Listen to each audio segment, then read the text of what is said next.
It's worth taking a moment to explore the distinction between higher and lower truths. Now, it's been said that everything is true, that all beliefs are true, so pick the ones that work. And certainly one can find validation for most beliefs if you look at slices of reality from a particular angle.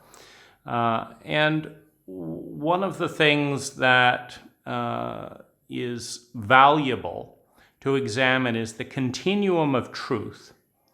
And here's one way to look at it. If failure leads to pain, which leads to consciousness, which leads to response, which leads to attunement and leads to success, and success leads to joy, leads to heightened sensitivity, meaning the more pleasurable the state, the more open we become to that state, the more empathic, the more sensitive we become in a natural attraction to pleasure and aversion to pain. One can think of the beauty of falling in love, for example, and the way that if you've ever really found yourself in the moment, in an ecstasy of presence, the moment is boundless, and one can fall deeper and deeper and deeper into the moment, in the wonder of multidimensionality that we open up to saturate the moment with awareness, with presence. And simultaneously, when we're expecting to be punished, when we're expecting to be hurt, the tightness, the smallness, the dissociation, the freezing that occurs as we prepare for expected pain reflects the fact that we close in anticipation and in the presence of pain, and open in the presence of joy, in the presence of ecstasy. Except, of course, when we have the paradox of a deep-seated belief in the inevitability of pain, then sometimes we start cringing as we open up into ecstasy, as an anticipation that it's going to feel even worse, that the contrast of going from beauty to severe pain is going to be so shocking and terrible that we actually cringe as we move into happiness and into joy. But if you look at the mechanics behind both pleasure, which leads to more awareness, which leads to more attunement, more competency, more grace, or pain, which leads to more awareness. And if you think of pain as a teacher, as a guide marking the geometry, so one can think of the integrity of the sphere as a state of grace, that the shape is one of innate grace, meaning that the sphere is the most elegant, the most efficient shape for movement of energy, which is why we build our cars with wheels, not a sphere entirely, but moving in that direction, a circle. A circle is the most graceful shape of transition, and it's because of its balance. And one can think of pain as the signal, as the smoke detector, as the alert system that's saying that the circle is getting elongated, getting sliced, getting fragmented. And the more fragmented, disintegrated, elongated, and out of balance the circle becomes, the more pain reverberates in our consciousness as a guide, saying, come back, come back. Come back to grace. Come back to symmetry. Come back to wholeness. And ultimately, the pain gets so big that we pay attention. Sometimes it's when we get cancer. Sometimes it's when we hit rock bottom. But ultimately, we listen. That is an inevitability, because those that do not end. And while no energy is created or destroyed, they change form. In other words, forms that persist in chronic, exacerbated pain cease to exist. And that energy gets recycled back into something more symmetrical, into something more sustainable. Escalating chronic pain is not sustainable. And so, one way or another, the reality has set it up that energy will win in a sustainable shape. And of course, one way that that plays out is the unsustainable shapes cease to exist and are replaced always in the movement of life, in the breath of evolution, are replaced by shapes that are more sustainable. By definition, it's a self-evident truth. And this migrates the species towards mastery. Mastery of what? Mastery of the art of intelligence, the efficiency formula with which energy is transformed into human well-being. So we move towards mastery because that's how the game is set up. There's no other way. And the other thing that's set up along those lines is that it's more fun to have fun than it is to fail, be miserable, blah, blah, blah. It's more fun to masterfully succeed than it is to fail. And some of these truths, fun, love, symmetry, grace, excellence, are self-evident, meaning that any consciousness that has reached a state of mastery, which simply means they understand the connection between their posture, their state, their behavior, their thoughts, their beliefs, and the reality that coalesces around that. That's mastery. When you understand that if I put the paintbrush in blue and paint here, I get blue. And when I put the paintbrush in black, I get black. When I put the paintbrush in brown and pinks, I get this color. That's mastery. If you don't get that, if you don't understand, if you put the paintbrush in blue and you get blue and you thought it would be white, you don't have mastery. And you have a separation from and longing for what? Mastery. Because mastery is one of those things correlating with power, correlating with freedom. Mastery is a self-evident value. No one who has mastery chooses not to have mastery. Now, there's levels of that, because if, for example, one has mastery over driving a car, but one doesn't have mastery of one's social relationships, and one happens to be in relationship with a bully who bullies us for driving well or who is competitive. So we have mastery in a narrow slice of reality, but we lack mastery in a psychological sense or in the framework of our cult relationships. Well, then one may choose, for example, in the Star Wars movies, when several of the droids are playing Chewbacca at a complicated board game, when it's pointed out that Wookiees tear their opponents apart if they lose, then in that case, mastery means to lose, because you don't want to be torn apart just to win a board game. And so there are subtleties.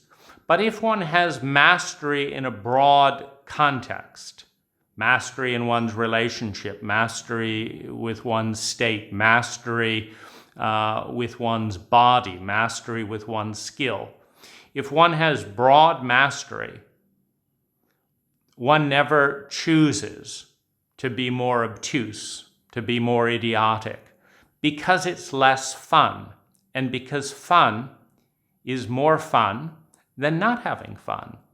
And if you've got mastery of that palette of human states, one never says, I think I'll have pain today.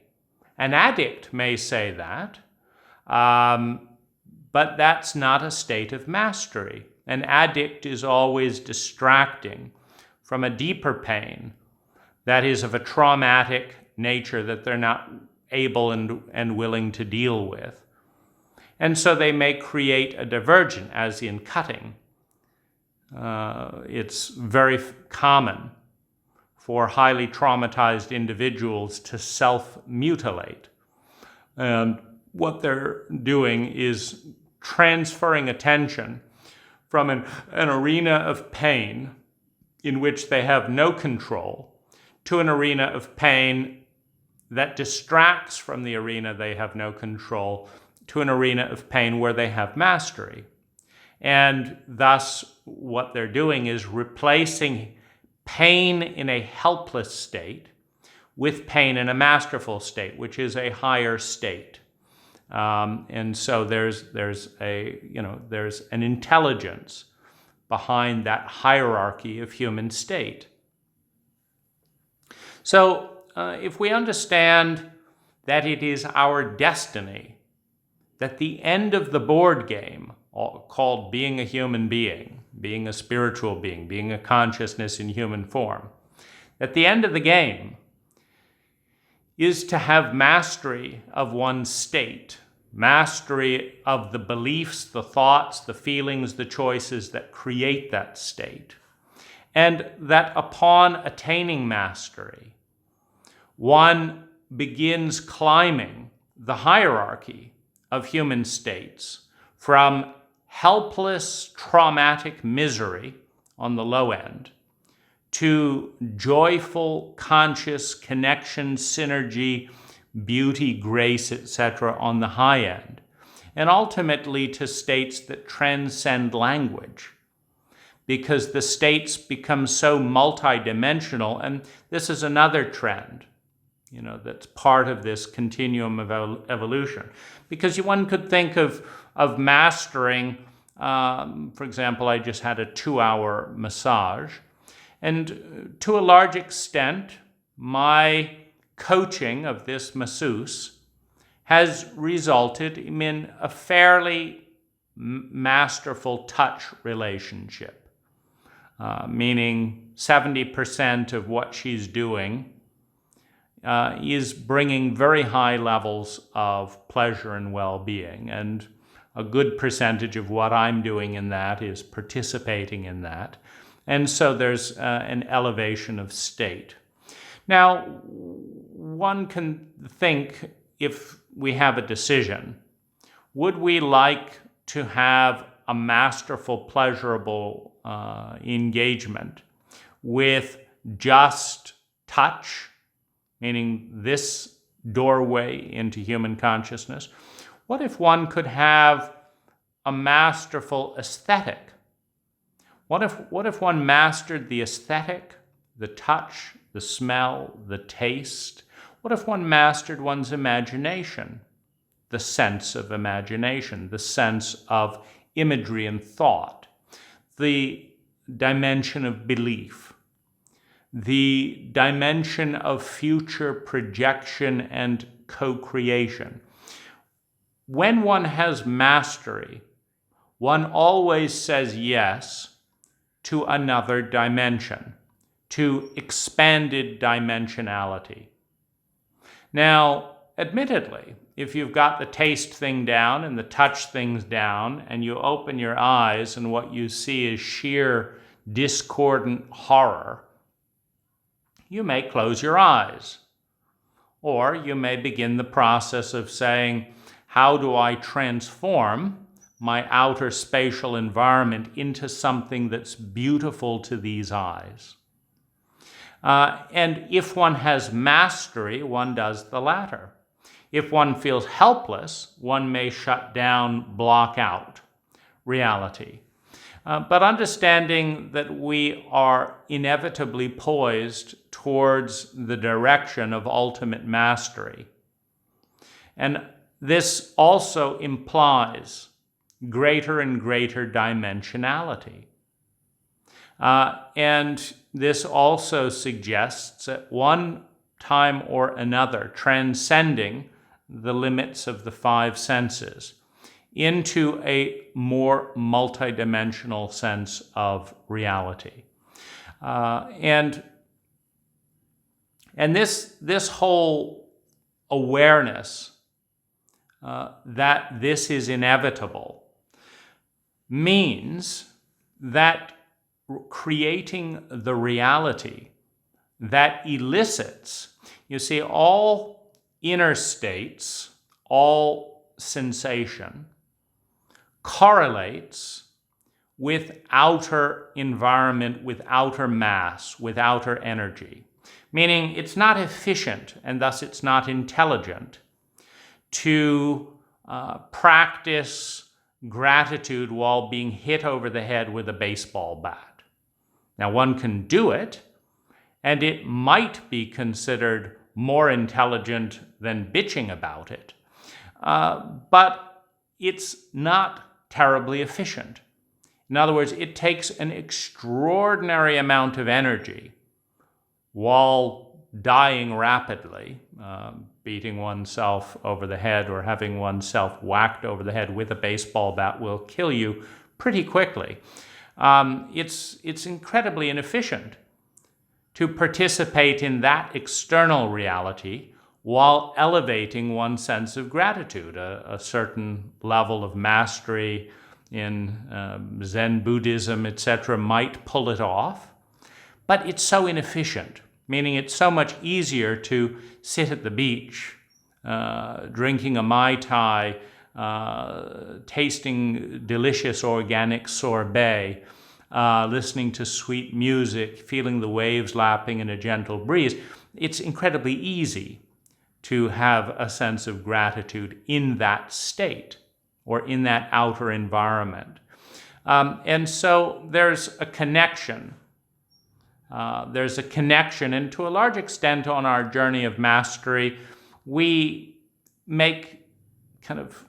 step back and forth between developing the inner mastery to enjoy the reality we have created and developing the outer mastery to increase the efficiency, to increase the grace, the beauty, the intelligence of our surrounding, so that it takes less work to develop inner mastery. And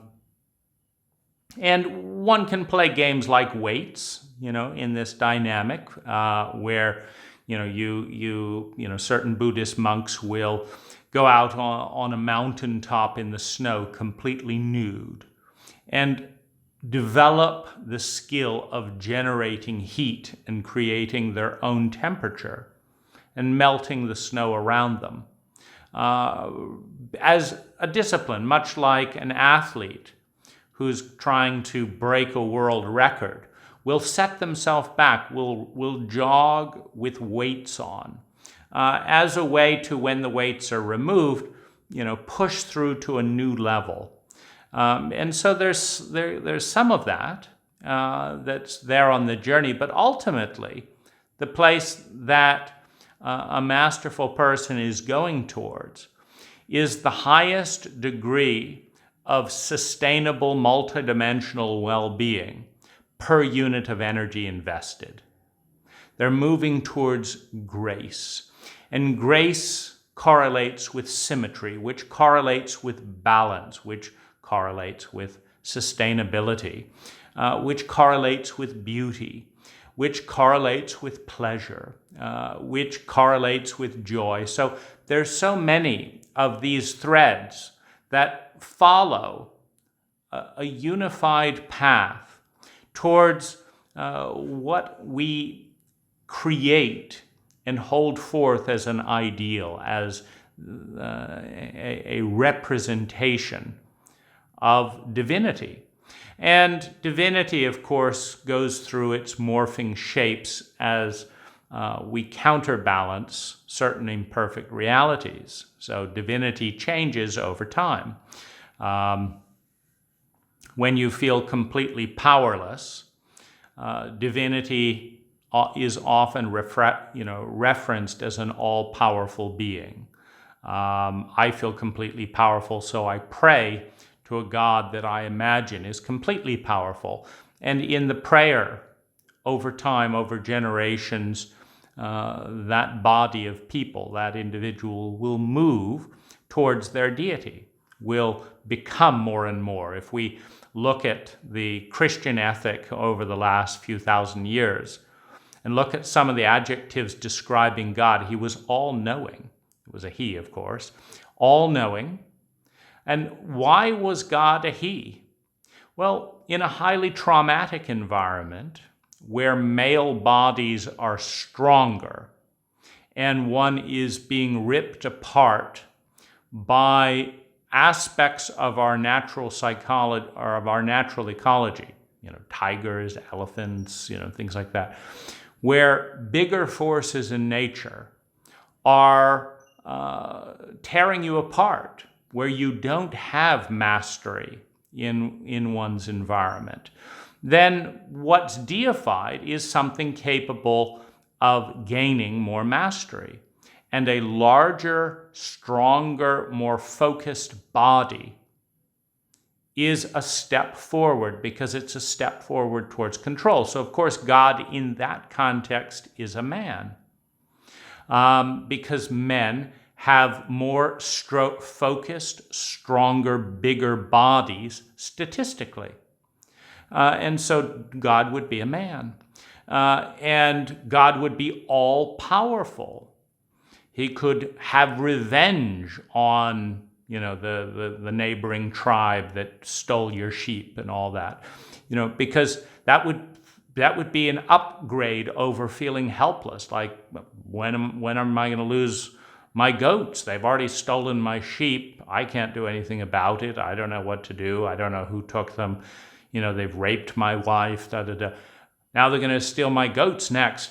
Well, what's the deity? What's the dream? To have some big something that's on your side that's going to stop them from doing it. So all-powerful. You have all-knowing, all-doing, all-powerful. It's like that's the deity.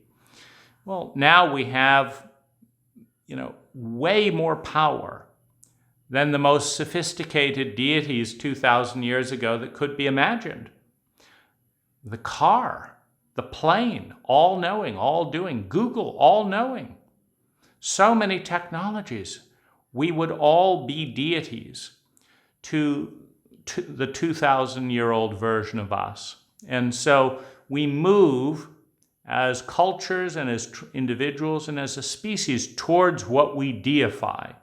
And what we deify is the next level of human mastery.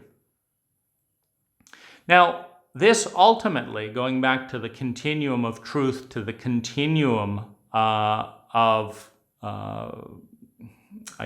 human state and human evolution, this ultimately synergizes in abundance for all. Why abundance for all? Well, one of the things that's more pleasurable, meaning as soon as one reaches survival, security, love and belonging, self-esteem, develops one's human gifts, integrates those into the world and creates abundance, and then looks to leave a legacy of some kind to transcend the human ego. As soon as one does that, one transcends the self-absorption of the individual who has not reached that level of mastery. And one looks outward. One can measure the mastery and the effectiveness of a population by how healthily and empathically outward focused they are.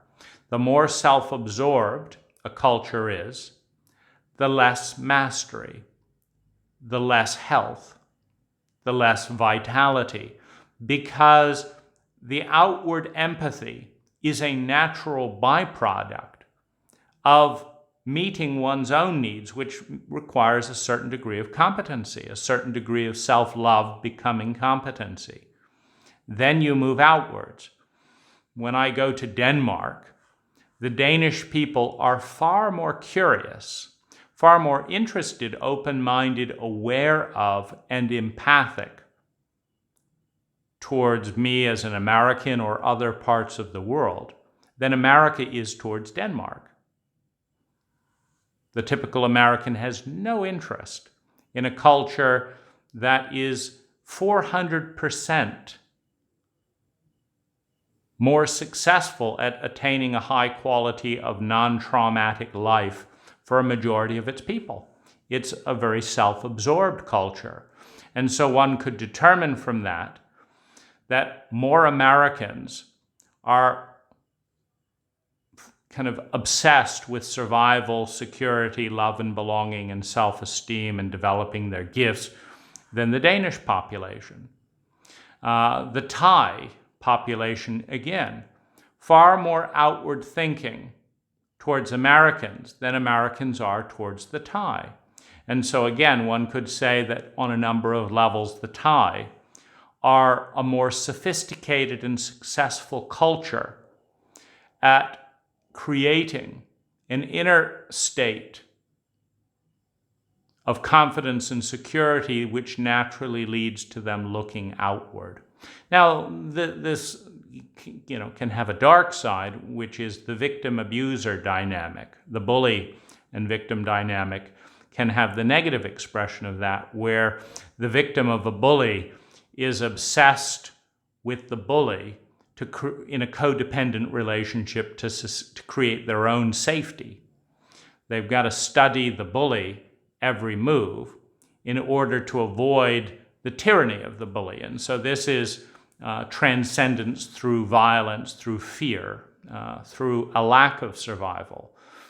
But when one is in that mode of looking outwards from a place of abundance, it is always marking a level of cultural sophistication, meaning that cult has helped a large percentage of its people master its personal needs to such a degree that the blossoming of the self-absorption, which is similar to a child. When a child grows up and becomes a competent adult, they are, as an adult, much more outward-looking than a child is, or an adolescent. Both a child and an adolescent are self-absorbed because they have not reached a degree of personal competence. So, if we get a little bit esoteric and understand, the deeper physics of probabilities, of possibilities, the fact that time in many of the subatomic physics ceases to exist, that on some level time is an illusion, then we can see ourselves as personal egos in mass consciousness moving through the maze of a possibility and probability field, discovering the lines that converge in excellence, in mastery, in grace, and in the cycle of consciously moving from love to competency and back to love. And that we've already done it. It's already happened. Much like watching a movie, the end of the movie is there.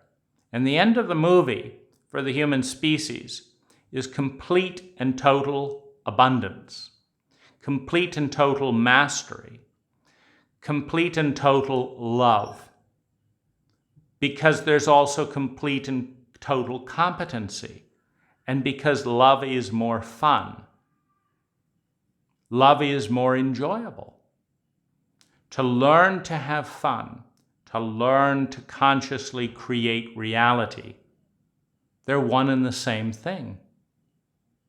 It's more fun to be masterful at creating reality than to be hopeless at it. And when one is more masterful at creating reality than hopeless at it, one creates a more fun reality than one does when one is hopeless at creating it. And so there's so many of these threads that all converge just before language becomes obsolete. Language becomes obsolete because there are more dimensional forms of experience, particularly when you transcend physicality and your reality is thought, is feeling. There's no lag. You don't have to use language. You create an image. You create a state. And then you enter that state and everyone gets it instantly, telepathically. They're there with you. You don't need words as symbols of reality. Reality is in of itself a symbol of being.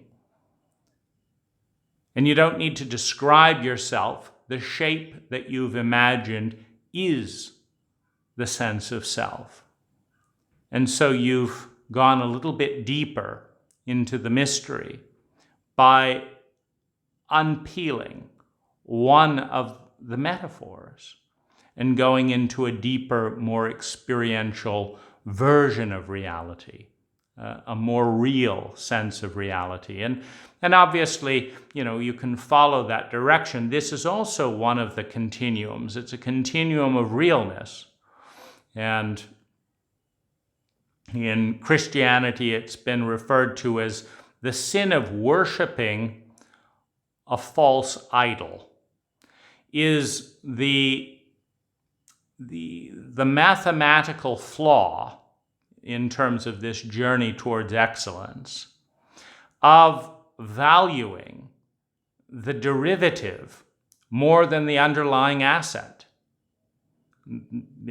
Whether it's the meltdown in 2008 of banks trading in derivatives of derivatives of derivatives, and accumulating all kinds of messes, etc., without caring for the underlying assets of human beings and their houses, and abstract derivatives of a real estate future bundle of kind of graded properties that is borrowed against, etc., etc., obsessing about that rather than actual human beings and the quality of the houses, is valuing the derivative more than the underlying asset. Obsessing about another human being's money more than you obsess about the other human being themselves is worshiping a false idol. Obsessing about words more than the meaning that those words are intended to convey. Preferring books to living life are all expressions of investing in a symbol of an underlying asset. And this is a continuum. This is a continuum, meaning you have symbol upon symbol upon symbol upon symbol of something until you transcend language itself to where you move towards essence, towards energy, on dimensions where the language that creates the illusion of separation ceases to make sense. You enter a more and more dimensional domain of reality at the center that is more satisfying by far than the derivative.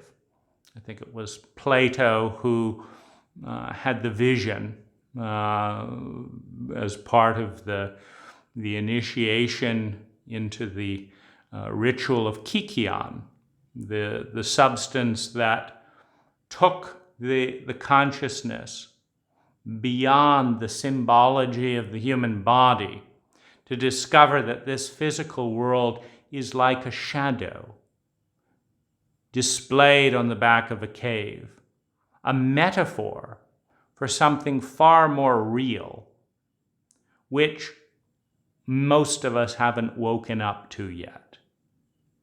But that's part of the journey. Part of the journey of growing is to find the underlying asset that gives value to the metaphor of which we are a part. Now, in this context, the higher truths, we have all the energy we could possibly want. The world is filled with success. Love and unconditional love is everywhere. Beauty is everywhere. There is an abundance of everything for all. Now, these are truths you look around and say, this person is starving. That's not true. That's not true. And there you have the lower truths, which are that consciousness, nesting within paradoxes and paradigms of polarity and duality, in a very low state of mastery, has taken the exuberant abundance of all that is, and in a low state of consciousness, created all manner of pain, suffering, scarcity, this, that, and the other. But it is not the end of the game. That's the middle of the game. And the end of the movie, the last scene in the movie, is already on the DVD. It's already on the VCR tape. We just haven't played it forward to that point. We're going through the journey of learning as free, conscious minds to some degree. At any given point, we are free to some degree on a journey towards mastery. And when we get to the end, while the uniqueness may be, changed by the uniqueness of our choices, when we get to the end, we're all arriving at the same place. Some version of peak fun, some version of peak mastery and success that is already waiting for us in the mathematical expression of the possibility field. The possibility field which shows every possible way of connecting every energy in relationship with every energy. That's the possibility field. All possible ways of being, existing, and doing exist. And that creates the tapestry of free navigation. So we can try, what happens if I murder someone? Well, it leads to this and this and this. What happens if I rape someone? Well, that's all there in the possibility field. It's just not the end game. The end game is the slow discovery through pain or through joy that symmetry, that grace, that intelligence, that fun, that excellence are more fun. And because there's freedom, and because mastery is inevitable, fun is inevitable, and more fun, more joy, more love, more fun is inevitable, regardless of the circuitous route we take to get there. So that's the highest truth. And we can lean to the highest truths. And it's valuable to note that because of the witness is always the largest part of a being. So no matter what we do, no matter what we think, no matter what we say and what we dream and how we live, there is a part in each one of us that witnesses us doing that. And set theory, a mathematical theory, set theory dictates that in order to understand something, we have to be bigger than what we're understanding. For example, if I have an eye the size of a pin or a pinhead, and I'm here, I cannot understand this finger. I have to be able to have eyes and a consciousness that is bigger, and I have to turn it to fully, and I have to remember the shape to grasp the object of this finger. But in order to witness this finger, I've got to be bigger than the finger. In order to witness who we are or who we think we are, we have to connect with a part of us that is bigger than we think that we are, and the witness is that part. The witness transcends our self-identity by witnessing it. The witness is the largest part of the human psyche, and it always reminds us that we are bigger than we think we are, because otherwise we could not witness it. And the witness, of course, grows with time and becomes more sophisticated with meditation and other technology. The Buddhists have the corner on that one. The witness grows with time.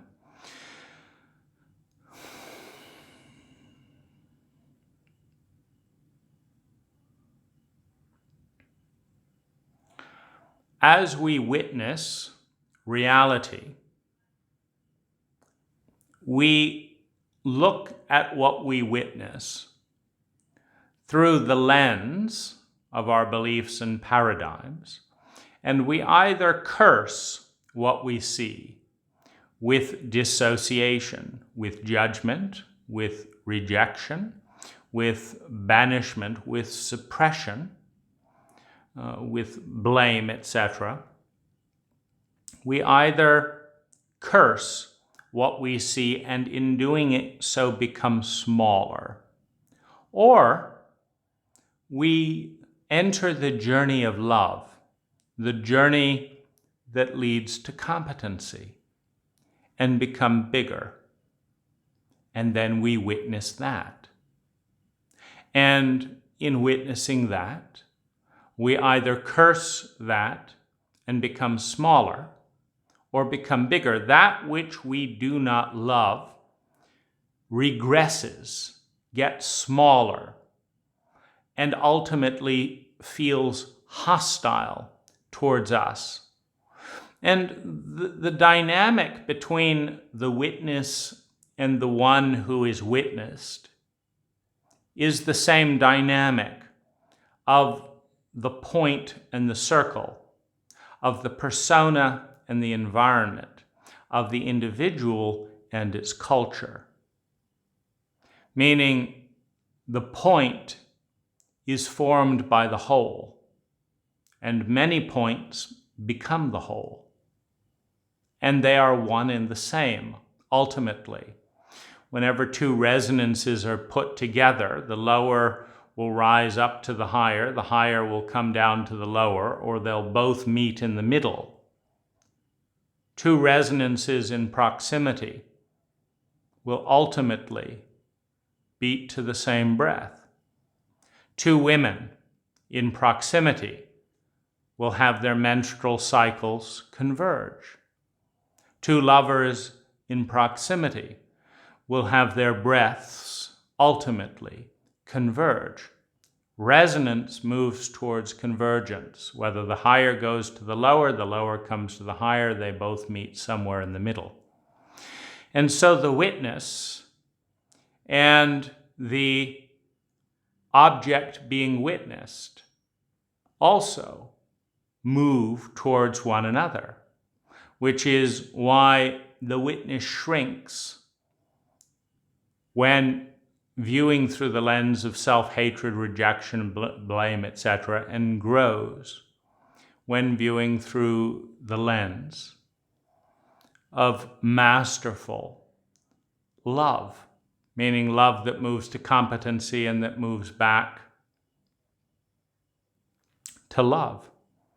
So when we enter this danger arena of the taboo terrain that no one in our cult can love, and no one in our cult can create a map to love,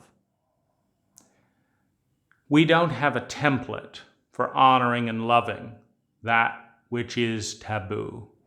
We do have a template for rejection, for violation, for shaming, for blaming, for ostracization. And in doing so, we are at risk of cursing ourselves in a deteriorating direction, a deteriorating orbit, a tailspin down, in which the witness and the parts in us that are witnessed deteriorate.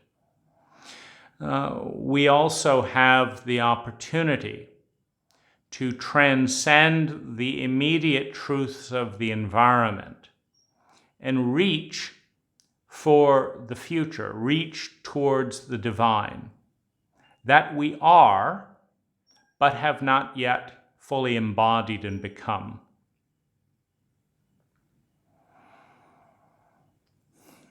And this really is the pivot point of this stage of the process. The pivot point is, do we stay in the known?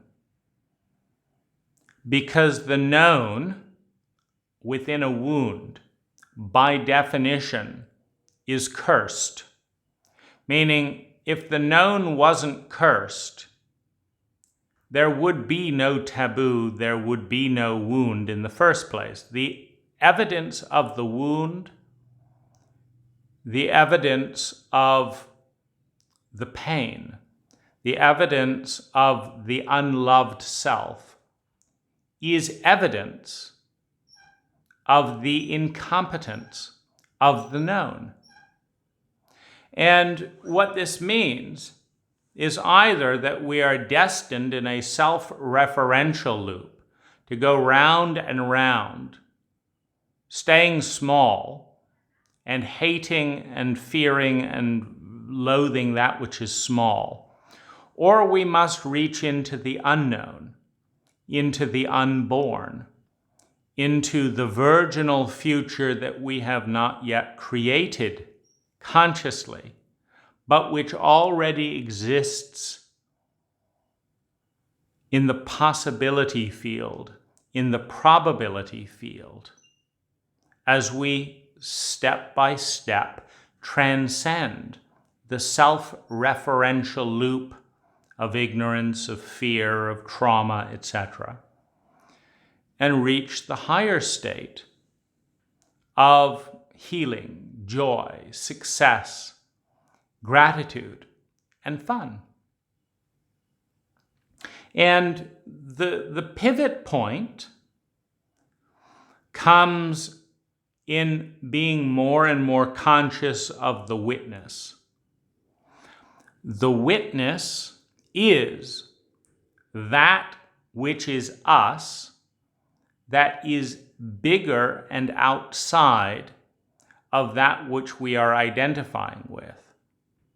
The witness is the substance that is not invested in the equation of our thoughts, our feelings, our beliefs, etc., of our daily lives. The witness is outside the set, and thus is not bound by the equation produced by the algorithm of our energy organization. So, all reality is an algorithm where thoughts, feelings, beliefs, history, momentums from this person, from this person, from this person, from this person, as past moves as a momentum into the future and produces a given reality. So reality is the algorithm, the pattern of relationship that exists within the mathematical equation of this physical world. The witness is the part of our energy that has not been invested in that experiment, in that equation. And it is the point of transcendence because of this. Meaning, the more that we pivot our awareness from the byproduct of the experiment. For example, I trusted you, you slept with my best friend, you said you didn't, you said you wouldn't sleep with my partner, then you both stole my money, then you ran away, then you left me with 2 kids. That is a terrible equation. What's the byproduct? Anger, bitterness, hate, I can't trust anyone. Those are all natural byproducts. Those are the equation and the byproducts of the equation. And they are inevitable, meaning no one is betrayed and feels great about it. That's not the math. You take $10 million minus $20 million so that you're now $10 million in debt. And no one says that's progress. You had $10 million, now you're $10 million in debt. That's the equation of deducting and deducting and deducting, and you add all those numbers up and you get that. And that doesn't feel very good for the parts of us that are inside the equation, for the consciousness that's in this body. So for every part of us that's in this body that is in touch with the equation, the readouts of that direction are ding, ding, ding, ding, ding. That feels terrible. That's a bad direction. Do something different. That's leading towards pain. And the parts of us that are in the reality are going to go through that pain if they're paying attention, because that's pain's job, is to say that was a horrible equation. Don't do that again. Do this equation. Do anything but that equation. That's not a good equation to do. Even if you can pull it off, because you don't have $10 million to lose. But you could, I guess, take $10 million of debt and turn it into $20 million of debt. You know, our president, Donald Trump, was great at that. But pain is saying, no, that's a terrible idea. Don't do that. So the part of us that's in the equation, that's in the experiment, will accurately reflect the feelings, the thoughts, the beliefs, etc., consistent with the readout, with the final total of all those variables. It says, this is how this feels. This is what happens to your freedom when suddenly you don't have any money to spend and everyone's knocking at your door and treating you like shit. That doesn't feel very good to the part in the equation. The transcendence comes as we maximize awareness of the parts of us that are bigger than that equation. This will pass. I invested a lot of my energy in this equation that went belly up, but not all of me. How do I know that? Because the biggest part of me is witnessing it. And in order to witness it, it must be bigger than the event. So no matter how deep we are in, how many realities, the witness is always bigger, mathematically, than all of them. The largest part of who we are is outside of the set of the physical reality of which we are aware and co-creating. And this provides the freedom for consciousness and the mutability. The fact that there is an abundance of self that is outside the equation. It's very much, if we can imagine, for example, a dice thrower. You have 1,000,000 die. You roll one of the die and you get a 1. I don't like the 1. You roll another one. Get another 1, you don't like that. Roll another one, you get a 3. It's not what I want. I want a 6. Roll another one. Roll another one. Well, sometime in the next 100 rolls of the dice, you're going to get a 6. Statistically speaking, within 6 rolls of the die, you'll get 1 6. But certainly within 100. And that's what you want. And the witness is the one that sources the material for the daily experiment. And the witness is also the one that can decide, I don't really want to play this game. I don't want to be physical anymore. Let's commit suicide. Meaning, stop this energy involvement right here. I want all my energy back in another dimension. Or, I don't like the game in the United States. Let's go to Thailand. I like the game there much better. And it's a great game. If you want to have quality attention, if you want to have presence, if you want 300% more emotionality, if you want 1,000% more spontaneous quality time, well, Thailand is a better playing field. The statistics support those particular phenomena in Thailand more than in the United States. And so the witness is the one who says, I don't like that game. I don't like that kind of relating. And the witness is also the one who can imagine the variables and say, well, what leads to that? Oh, I get it. Temperate weather systems create more spontaneity. Harsh winters create more lineal thought and more trauma. Make sense? If you don't think ahead in July and cut wood, you die in January with 3 feet of snow. And so someone in a harsh winter climate, over generations, is going to attune to fear-based futures. They don't want to cut wood in July, they want to be swimming. But fear says, no, go cut wood or you will freeze to death in the winter. And that's not as much fun. Temperate weather systems that are warm year-round, have fish all over the place, abundance of tropical fruit, reward spontaneity, reward the feminine, reward following feelings more than strategy.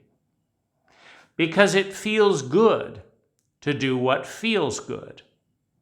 It just kills you because it never really feels good to cut down a tree, chop it into logs, stack it and dry it for fear of dying of cold in January in a New York winter. That never feels good. You don't do it because it feels good. You do it because that's what helps you survive. But it's not as fun. And so you can understand, I see. Different cultures evolve in different systems for different values and this and that and the other. If I want to be around a fun and spontaneous culture, I'm going to have to move away from a harsh weather system and into a more spontaneous culture, such as Thailand. And lo and behold, everyone I survey in Thailand is anywhere from 100% to 5,000% happier. There's an understanding of the reasons. And so the witness is the one that examines these probability fields and considers shifts. makes changes. I don't like that experiment. I don't like that experiment. Let's try a new experiment. And let's put my energy in there. What happened then? Oh, joy is up. Gratitude is up. Wonder and anticipation is up. Yes, I love it. I love it. That's great. Let's do more of that. The witness observes. So the witness is always bigger than the ego in any given moment. The witness is bigger than the ego. The witness is bigger than the identity. The witness is bigger than the beliefs. The witness is bigger than the thoughts. The witness witnesses the thoughts. The witness is bigger than your dreams, than your nightmares, and than your past. The witness is bigger than all of it. And so it is through the doorway of the witness and the humility of embracing the unknown, including the deities we have not yet imagined yet in the unknown, that creates the lubrication to end a tailspin, to end a self-referential loop. It is the witness that has the possibility of ending the loop, of getting out. You may be in a track that just goes around and around and around and around. You're in a bumper car. You're in a bumper car track with lots of busy people all trying to get somewhere. You're going to be bumped a lot. How do you transcend the bumper car track? You don't control everyone else in bumper cars to stop bumping you. You stand up and walk out of the track. Everyone else continues the bumping. You're now out of the set of the bumper car loop. Now, if you're stuck in the bumper car loop or you want to play it, you can certainly discover who's a better driver and follow them around and that kind of thing, or make friends, or you can play within the set.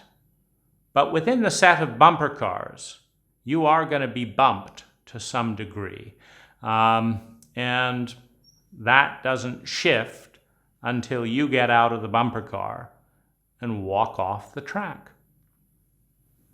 Be it a country, be it a business, be it a job, be it a commute, be it a school system, be it a relationship, you transcend by leaving the set.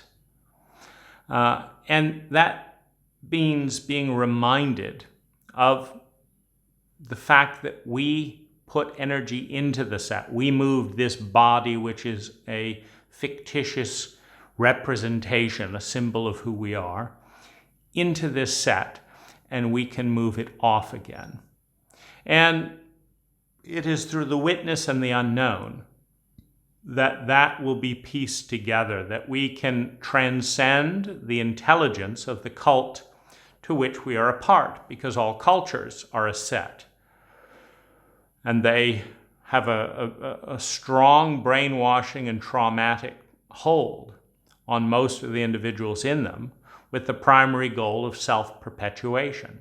All cultures have a primary goal of surviving as they are, and a far secondary goal of serving the well-being of their people.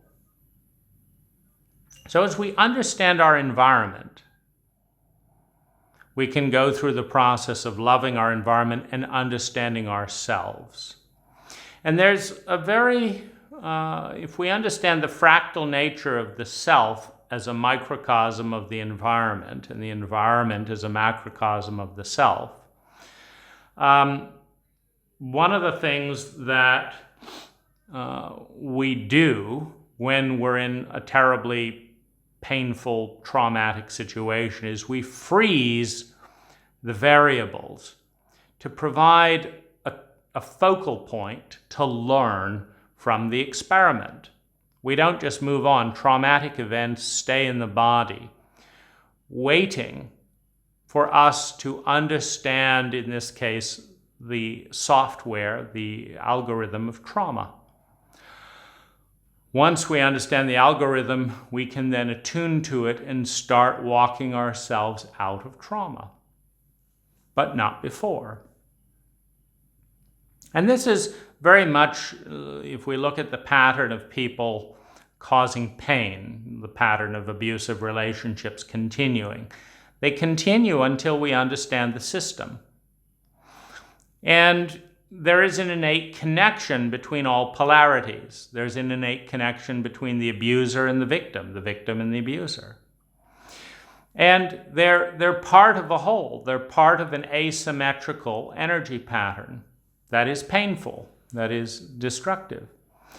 And there is a place as we move from helplessness towards mastery for revenge. Revenge is a higher state of mastery than helpless horror. There's a place for hate. Hate is a higher state than dissociated helplessness and terror. And so we move through these different points and hate creates a lot of intensity and concentration through which we can create mastery, through which we can wake up, we can become aware of what we hate. I hate this. Why? I hate this. It's very, very, very tight and small, etc. And so it provides a very close zoom-in lens to that domain, because it says this equation is affecting us tremendously. So we really want to zoom in and see it fully. So we become consumed. All except the witness. We become consumed by hate, by revenge, by jealousy, by rage, etc. But the witness is the one who is witnessing the algorithm and saying, when you combine this, plus this, hatred increases. When you add this and this and this, it increases some more. When you do this and this, it increases some more. And so to move into this reality is to understand these things from a place of love. Oh, you add this and this and this, and it turns this part of me into hate. I see you hate. I see how you became hate. I see the purpose you play. Thank you for playing that purpose. Now, you had no love in your system. It was going round and round. Everyone hated you. You hated yourself. Everyone hated you for hating yourself. You hated yourself for hating yourself. It just went round and round. Okay. That goes round and round. Now, what changes the variable? It's bringing a new energy into the system that didn't exist in the system. It's adding a new ingredient. You could call it magic. The magic is that there are no closed systems. The human imagination, the witness, the transcendent energy that is abundant around us, the inevitability of the transcendent future, of excellence and grace, of fun and competence, of consciously creating success and consciously creating fun, the inevitability of that is the energy that is outside of the set of the current reality that we're in, that we can connect to, because it is all connected, because we are a part of it and it is a part of us. And so we can use what is bigger than us and in the unknown and outside the set to change what is smaller than us, the individual human experiment at the given moment. And in doing so, we learn what works. We move towards mastery. We move towards fun. We move towards success. And the witness witnesses that. It's bigger than that. So the danger zone is as we become conscious of the parts that neither we nor anyone else knows how to love, knows how to competently engage, and that this is a very large part of us, and at this moment we're either going to regress or we're going to grow exponentially. But we have no precedent for growing exponentially. We have precedent for shame, punishment, and grief, etc. Understanding the environment leads to understanding ourself. Understanding ourself leads to understanding the environment. When we understand the environment with love, we develop a model for the software that allows us to understand how we're creating what it is we're creating. Now, as we access, we can call it the soul, we can call it the God, goddess that we are becoming, we can call it the future, we can call it the beautiful unknown. As we access that which is outside the set and bigger than the set, we can bring some of that energy in and change the outcome, change the set, lift, create something a little bit lighter, lift the resonance by mixing some of that in, adding a little bit of cinnamon. We access a deeper sense of self, a deeper sense of meaning, a deeper sense of reality, a deeper intimacy with the ultimate reality, with the highest truths, in which there is complete and utter love and abundance. And it is very important to understand this distinction between the inevitability of our highest truth and what we're experiencing today, and to use that as a magnetic attractor. I'm here, I'm going here. I'm now here, and I'm going here. I'm now here, and I'm going here. I'm now here. Using it as a feedback loop to move in the right direction, to move towards gratitude rather than resentment, because it's more fun. To move towards abundance rather than scarcity, because it's more fun. And because there is infinite amounts of energy, always has been and always will be. We access our soul, our purpose, our freedom, and our power from the transcendent. And we lift out of hate as we experience the mastery of our success, of the impact of the new variables, and as we develop confidence in our ability to create a reality that supersedes the reality that we developed, the trauma, the helplessness, the fear, etc. in it.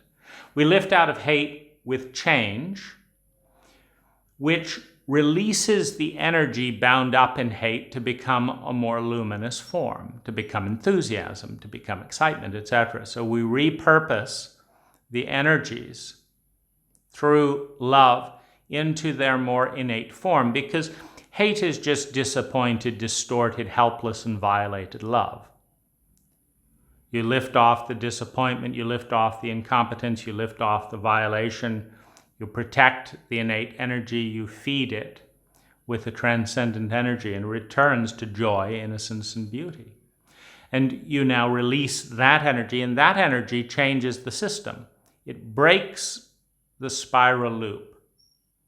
Now, part of that is forgiveness. That's part of forgiveness. Forgiveness is what happens naturally when pain encounters mastery and transformation.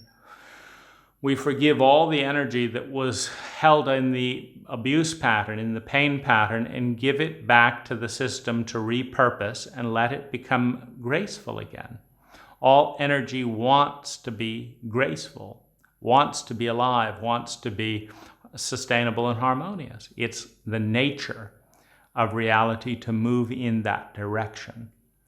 And with the energy freed from the forgiveness, the release of the energy, we create a new world with deeper competence, with deeper love, with deeper transformation, with deeper, it's a deeper knowing.